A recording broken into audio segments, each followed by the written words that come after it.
Assalamualaikum warahmatullahi wabarakatuh. Halo, apa kabar semuanya? Selamat datang di video pembelajaran Bahasa Indonesia. Nah, pada video pembelajaran kali ini kita akan mempelajari terkait bab teks deskripsi. Nah, apa itu teks deskripsi dan apa saja yang akan kita bahas? Yuk, kita simak video berikut. Baik, pada video kali ini kita akan membahas mulai dari pengertian, ciri-ciri, jenis, serta menentukan isi teks deskripsi. Nah, untuk yang pertama, kita akan membahas terkait pengertian teks deskripsi. Baik, seperti yang kalian lihat, teks deskripsi merupakan teks yang bertujuan untuk menggambarkan suatu objek secara rinci menurut sudut pandang penulis, sehingga pembaca seolah-olah dapat melihat, mendengar, maupun merasakan objek yang digambarkan. Nah, untuk menambah pengetahuan dan pemahaman kalian terkait dengan teks deskripsi, kalian juga bisa loh membaca beberapa contoh teks deskripsi dari buku paket, internet, atau dari sumber lainnya. Baik, selanjutnya kita akan membahas ciri-ciri teks deskripsi. Ciri-ciri teks deskripsi dapat dilihat dari dua segi. Yang pertama dari segi tujuan dan objek yang dideskripsikan, dan yang kedua dari segi penggunaan bahasa.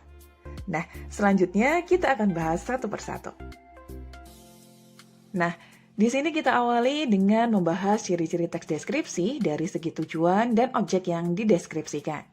Di sini ada 3 ciri ya. Yang pertama ada ciri tujuan, di mana teks deskripsi ini bertujuan untuk menggambarkan objek yang memerinci objek secara subjektif.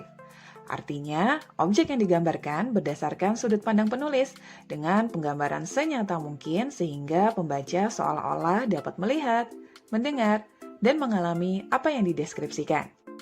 Yang kedua adalah ciri objek. Objek di sini maksudnya adalah suatu hal yang menjadi pokok pembicaraan ya. Jadi, dalam sebuah teks deskripsi pasti ada objek yang dibicarakan. Entah itu tempat wisata, tempat bersejarah, ataupun objek lainnya seperti menggambarkan sosok tokoh tertentu. Nah, objek yang dibicarakan pada sebuah teks deskripsi juga bersifat khusus ya. Artinya, objek yang dibicarakan kemungkinan memiliki perbedaan dengan objek lain. Misalnya saja ada sebuah teks deskripsi dengan judul Ibuku Kebanggaanku. Nah, sosok ibu yang dideskripsikan ini bisa jadi berbeda antara sosok ibu yang satu dengan yang lainnya. Hal inilah yang menyebabkan teks deskripsi bersifat khusus, di mana objek yang digambarkan sesuai dengan pendapat atau sudut pandang penulis. Yang ketiga adalah ciri isi, di mana isi sebuah teks deskripsi akan diperinci menjadi bagian-bagian objek. Misalnya saja ada sebuah teks deskripsi dengan judul Ibuku Kebanggaanku. Nah, dari judul tersebut kita sudah memiliki gambaran ya, bahwa isi teks tersebut akan menggambarkan sosok ibu. Namun, karena ciri isi teks deskripsi salah satunya adalah memerinci bagian-bagian objek, maka dalam menggambarkan sosok ibu bisa diperinci kembali ya dengan menggambarkan ciri fisiknya, sifatnya, atau bagian lain yang ingin digambarkan mengenai sosok ibu.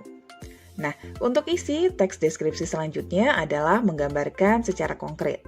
Maksudnya, kalian dapat menggambarkan seperti apa sosok ibu sebagai sosok yang membanggakan bagi kalian. Sedangkan untuk ciri isi yang terakhir adalah penggunaan kata-kata dengan emosi yang kuat.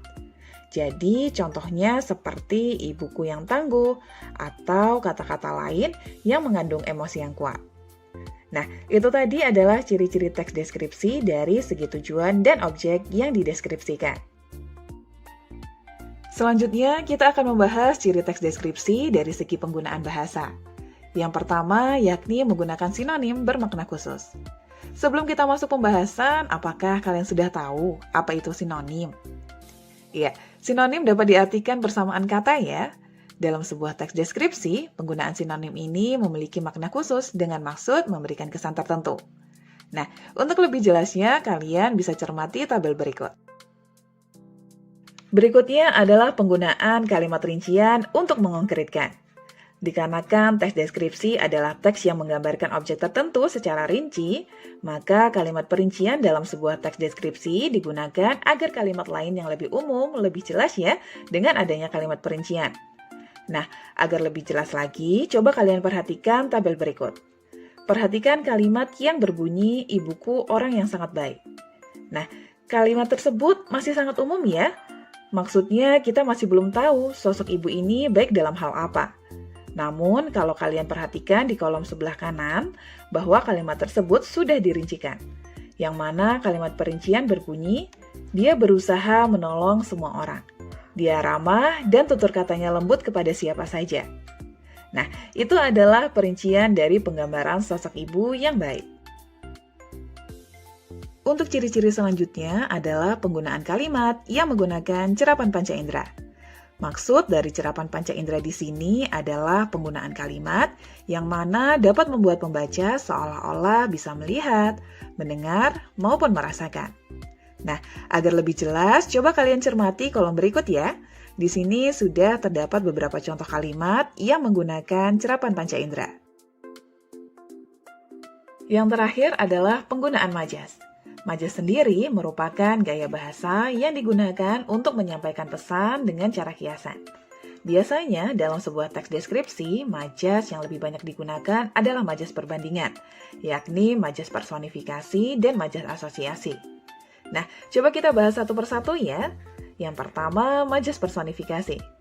Majas personifikasi merupakan majas yang membandingkan benda mati seolah-olah memiliki sifat atau perilaku seperti makhluk hidup atau manusia. Contohnya seperti angin laut mengelus wajah.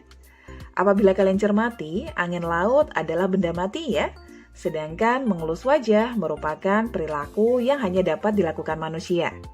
Nah, dengan adanya majas ini, maka benda mati seperti angin laut itu dibandingkan seolah-olah memiliki perilaku seperti manusia, yakni dapat mengelus wajah. Nah, itu tadi merupakan salah satu contoh majas personifikasi. Mudah bukan? Nah, selanjutnya adalah majas asosiasi. Majas asosiasi merupakan majas yang digunakan untuk membandingkan dua objek berbeda yang dianggap sama. Biasanya, majas jenis ini ditandai dengan penggunaan kata bagaikan, bak, atau seperti. Contohnya seperti kalimat berikut. Senyumnya manis seperti gulai Jawa.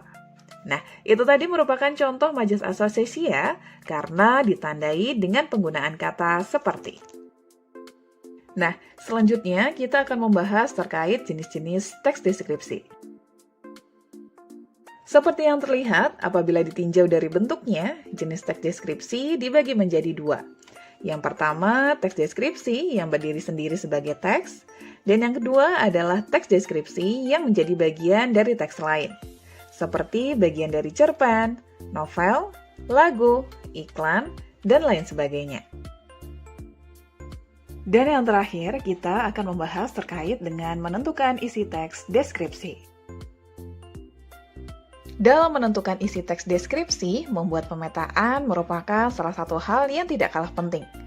Dengan adanya pemetaan, kita dapat memperoleh garis besar isi teks, sehingga lebih mudah dalam menentukan informasi dan isi teks. Nah, berikut sudah terlihat ya salah satu contoh pemetaan isi sebuah teks deskripsi. Kalau kalian lihat, dalam pemetaan tersebut ada bagian-bagian yang diperinci, seperti pantai, ikan, terumbu, pasir, dan lain sebagainya. Nah, bagian-bagian tersebutlah yang nantinya akan memudahkan kita sebagai pembaca untuk mengetahui isi dan informasi apa saja yang ada dalam teks.